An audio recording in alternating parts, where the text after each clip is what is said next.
Dios les bendiga, amados hermanos.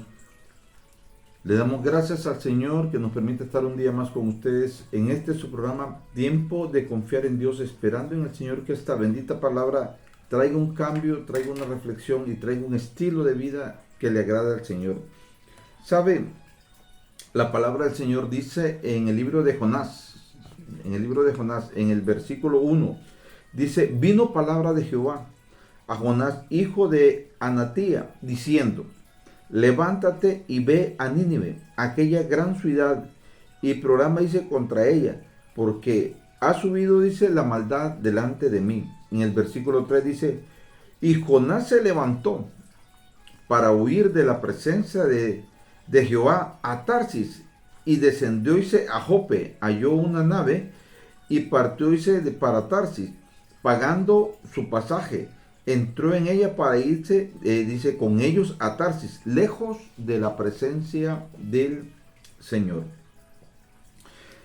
¿Sabe, amados hermanos? No sé si usted ha tenido esa curiosidad, ¿verdad? De querer saber por qué este hombre, un hombre de Dios, no le estoy hablando de cualquier persona, no, un hombre de Dios, un profeta de Dios, por qué él desobedeció una orden de Dios. Y no solamente desobedeció la orden, sino que al contrario, huyó de Dios, huyó de la presencia de Dios, según dice la palabra.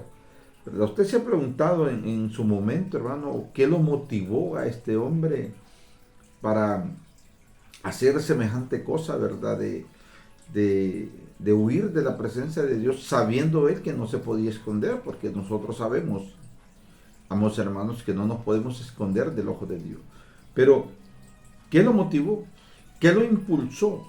¿Qué tuvo esa gran fuerza que lo llevó, hermanos, a huir? ¿Sabe, amados hermanos? Cuando Dios le da esta orden a Jonás, cuando Él le da lo instruye, ¿verdad? Le da la orden de que vaya a Nínive a declarar lo que en su momento Dios le iba a decir, porque hasta ese instante Dios no le había dicho nada. Si usted lo lee detenidamente, le dice: vino palabra de Jehová a Jonás, hijo de Anatía, diciendo: levántate, ven a aquella gran ciudad y programa contra ella, porque ha subido la maldad contra mí. Pero no le ha dicho hasta ese momento qué va a decir, ¿verdad? ¿Qué va a decir? Pero el hombre se va, huye. ¿Qué lo motivó? ¿Sabe? Este lugar donde él iba a declarar, a proclamar lo que Dios iba a decirle, él ya sabía, hermano. Él ya sabía, él ya conocía el corazón de Dios. Y él sabía que si este pueblo se arrepentía, él ya sabía que si este pueblo se volvía de corazón a Dios, Dios lo iba a perdonar, tal y como sucedió. Pero el problema es que este pueblo era un pueblo de los sirios, unos enemigos acérrimos al pueblo de Dios. Y por eso Jonás huyó, porque él sabía que Dios iba a tener misericordia de sus enemigos. Y esto lo motivó, lo hizo huir de la presencia. Usted lo puede leer más adelante, donde él se molesta con Dios, se enoja con Dios, al grado que dice, Dios le pregunta si está enojado, dice, hasta la muerte. Mire qué tremendo, hasta la muerte. Pero se molestó porque él le dice: yo ya sabía, ya te conocía quién eras tú y que ibas a tener misericordia de este pueblo.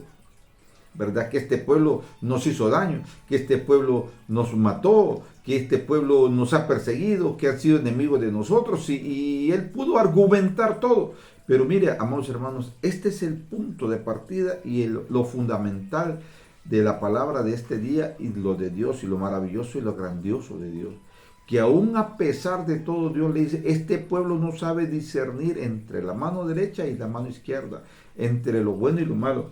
O sea, es necesario que tú le digas, que tú lo hagas reflexionar, reaccionar con tus palabras, con las palabras que yo te voy a poner en tu boca, para ver si ellos se arrepienten y yo los perdono. Y así sucedió. Este día la palabra nos hace entender, hermano, Cuán importante es que nosotros llevemos este mensaje. Cuán importante es que nosotros prediquemos el Evangelio. Cuán importante es, hermano, que nosotros llevemos esa oportunidad de Dios a otras almas, aún aquellos que nos hacen la guerra, aún aquellos que de repente se han levantado en contra de nosotros, aún aquellos que de repente, hermanos, han levantado la calumnia, han levantado falsedades contra nosotros.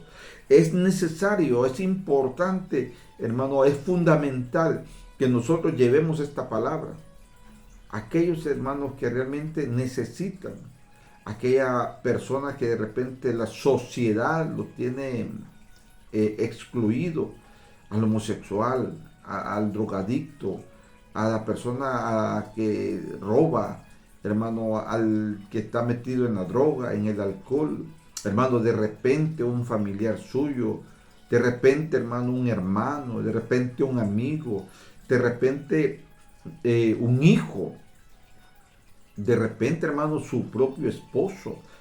Ellos también, Dios quiere tratar, cambiar el corazón de esta persona, pero es necesario que nosotros, hermanos, nos esforcemos en llevar esa palabra, de exponer esa oportunidad delante de ellos, como es el Evangelio, la palabra de Dios, las buenas noticias, las oportunidades de Dios para que vengan a cambiar, a transformar. Este hombre huyó de la presencia del Señor. Dice la palabra que él mismo pagó su pasaje para irse, para huir de la presencia. Vamos, hermanos, cuántas veces Dios nos ha dicho a nosotros, háblale a tal persona, háblale ora por esta persona. Y nosotros, hay una lucha en nuestro corazón, y en nuestra lucha ha vencido el no hacerle caso a Dios. ¿Cuántas veces Dios le ha dicho, háblale? Quizás tengas la última oportunidad, háblale. Y nosotros hemos desobedecido la voz de Dios. ¿Cuántas veces Dios nos ha dicho, ve a tal lugar y dile la palabra, ora? Y nosotros hemos ido al contrario, no hemos obedecido la voz de Dios. ¿Sabe? Dios es un Dios de oportunidades. Siempre le he dicho, y como le digo, siempre lo voy a decir, Dios es un Dios de oportunidades. Ahora usted se da cuenta, hermano, por qué este hombre huyó del mandato de Dios, porque eran los enemigos a quienes iba a declarar la palabra, y los enemigos sabía Jonás que si los enemigos se arrepentían, Dios los iba a perdonar. ¿Sabe? El enemigo, que si su esposo se arrepiente, Dios lo perdona, que si el drogadicto se arrepiente, Dios lo perdona, Dios lo levanta, Dios lo restaura, Dios hace de ahí un hombre o una mujer, una profeta, un evangelista, un maestro, un apóstol, un pastor. Dios sabe que dentro de esa inmundicia y de esa suciedad hay hombres y mujeres que Dios los va a usar con poder. Pero es necesario que usted y yo nos levantemos a predicar este bendito evangelio, a llevar esas buenas noticias, a llevar esas oportunidades de Dios para que esos hombres que hoy la sociedad y que nosotros mismos como congregación, como hermanos, los desechamos. Porque yo estoy convencido, hermano, porque lo he visto, que cuando una mujer llega pintada, con sus ropas cortas, hermano, la quedamos viendo de pies a cabeza. Si un hombre entra con sus pantalones desgarrados, con sus pelos largos, con sus aritos y con todo, lo quedamos viendo de pies a cabeza. Pero ninguno es digno de levantarse y declararle el amor de Dios. Declararle que en Dios hay oportunidades. Este servidor que usted lo mira, Dios le dio no una, muchas oportunidades, y por eso yo no me canso. Bendito Dios por aquellos hombres y aquellas mujeres que nunca tuvieron la desdicha, podría decir así, de ser sumergidos en la droga, en el alcohol o en la prostitución. Bendito Dios por ellos que nunca tuvieron que luchar contra eso, pero aquellos que un día luchamos contra esto, hermano, sabemos cómo necesitamos una mano amiga que se extienda, una mano que venga de parte de Dios y nos ayude a levantarnos de ese fango, de ese lodo, de esa inmundicia donde solo Dios nos puede alcanzar con su bendita gracia y bendita misericordia. Amado hermano, amada familia, que esta palabra nos ayude a reflexionar y a entender que Dios es un Dios de oportunidades. Amigo, hermano, muchas gracias, que el Señor les bendiga.